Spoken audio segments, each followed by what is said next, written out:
Before President Trump's latest round of tariffs, air travel between Canada and Florida has dropped off.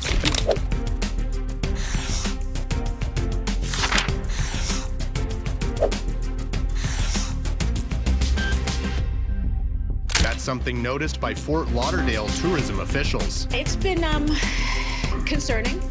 Canadian tourism is down about 20%. Canada's our number one visitor market, so it's disturbing. We're in a much better position.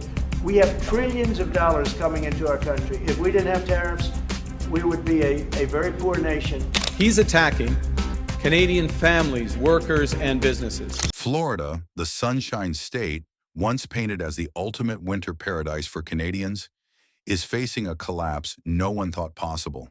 For decades, it was more than just a warm escape. It was a ritual.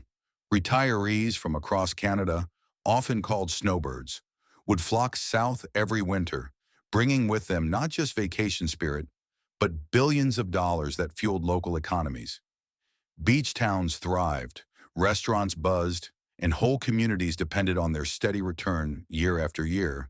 But today, that golden lifeline has cracked wide open.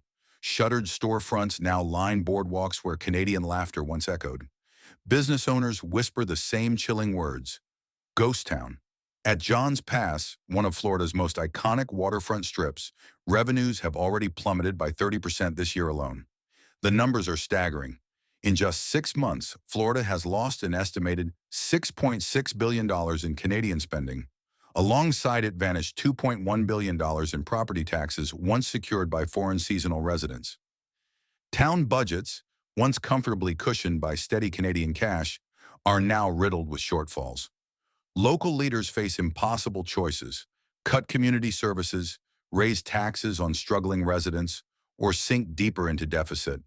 And the collapse is not only on the ground, it's in the skies above. Flights once brimming with Canadians heading to Miami, Tampa, or Fort Lauderdale are now flying half empty. Airline data shows a 76% drop in ticket sales from Canada to Florida compared with the same month a year earlier. Industry veterans call it unprecedented. Airports once designed to welcome crowds of seasonal visitors now operate at a fraction of their capacity. Terminals stand quiet, echoing with emptiness. Regional airports, built and expanded in anticipation of endless Canadian arrivals, are slashing routes by nearly 40%. What was once an asset is now a financial burden. For airlines like Air Canada, the silence is deafening. Flights from Toronto that used to sell out months in advance now leave with rows of empty seats. Crews describe it bluntly: "We've never seen anything like this before." And behind every empty flight, every closed storefront, lies the same harsh truth. Canadians are no longer just skipping a season. They're walking away altogether. The retreat isn't temporary, it's decisive. In cities like Tampa, St. Petersburg, and Clearwater, demand for second homes has plunged by 25% in the first quarter of 2025. Families who once dreamed of Florida sunshine are now rushing to offload their investments. In Arizona, one real estate agency reports 18 Canadian-owned vacation homes suddenly listed for sale, 5 to 6 times higher than usual. Even families who lose thousands in deposits are choosing to cancel their trips, redirecting their winters to Mexico, Cuba, or even Southern Europe. For Florida, it's more than lost tourism. It's the unraveling of an economy built on trust, stability, and loyalty. The question is no longer when Canadians will return. The question is, will they ever return at all? The cracks in Florida's winter economy are spreading fast, reaching into industries far beyond tourism. What began as a dip in airline tickets and vacation rentals has grown into a full-blown economic contagion. The Canadian exodus is leaving behind empty neighborhoods, silent clinics, and collapsing businesses. Take healthcare. For decades, Florida's clinics and hospitals thrived on the seasonal arrival of Canadian retirees.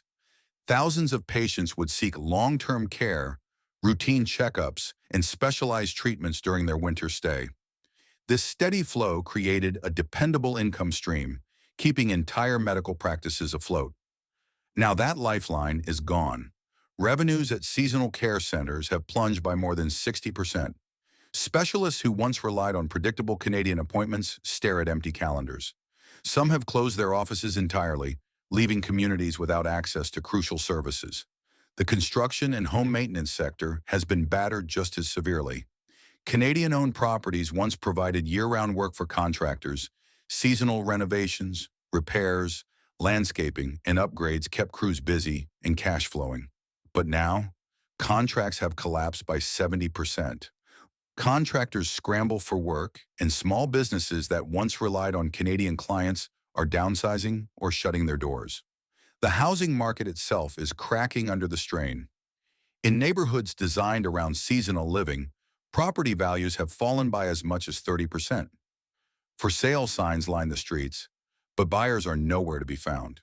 Canadian homeowners are desperate to sell, flooding the market, while American demand is far too weak to absorb the excess.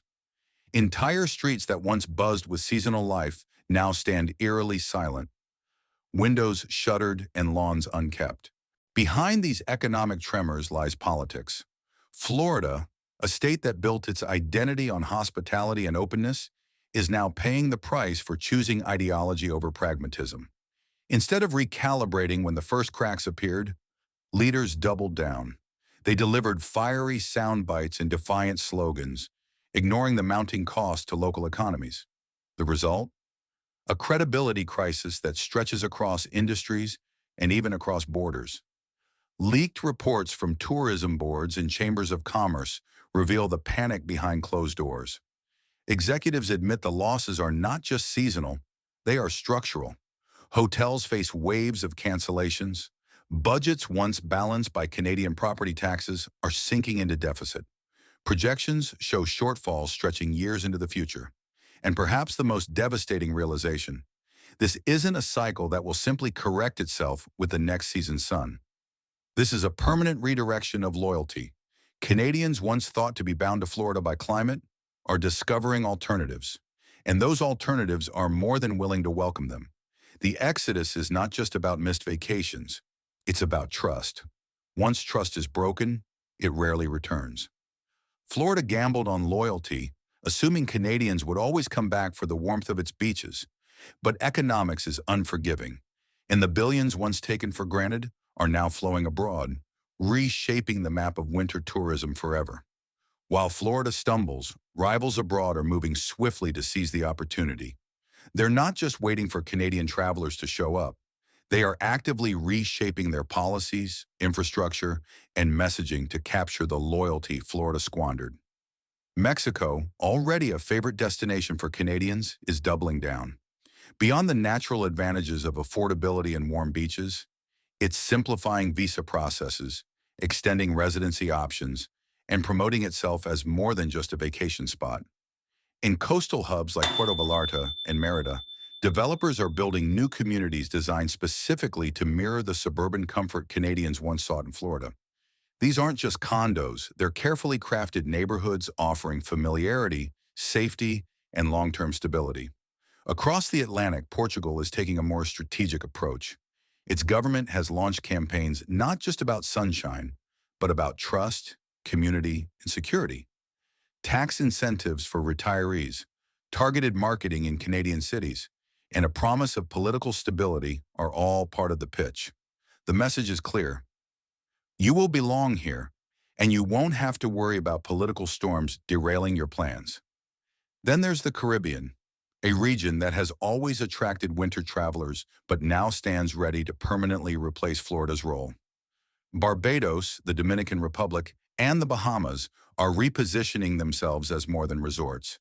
They're branding as havens of hospitality, where Canadians are not just tolerated for their money, but embraced as valued guests.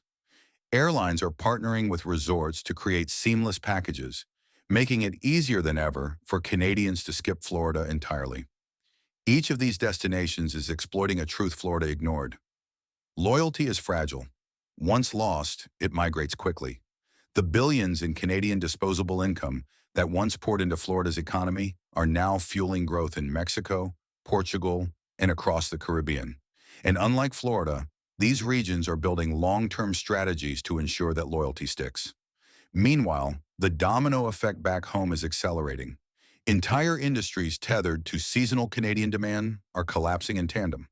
Car rental companies, airport shuttles, catering services. Fleets of vehicles now sit idle in parking lots, gathering dust. Mechanics and drivers are laid off in waves. Restaurants that once thrived on winter crowds are closing sections, reducing staff, or shutting down altogether.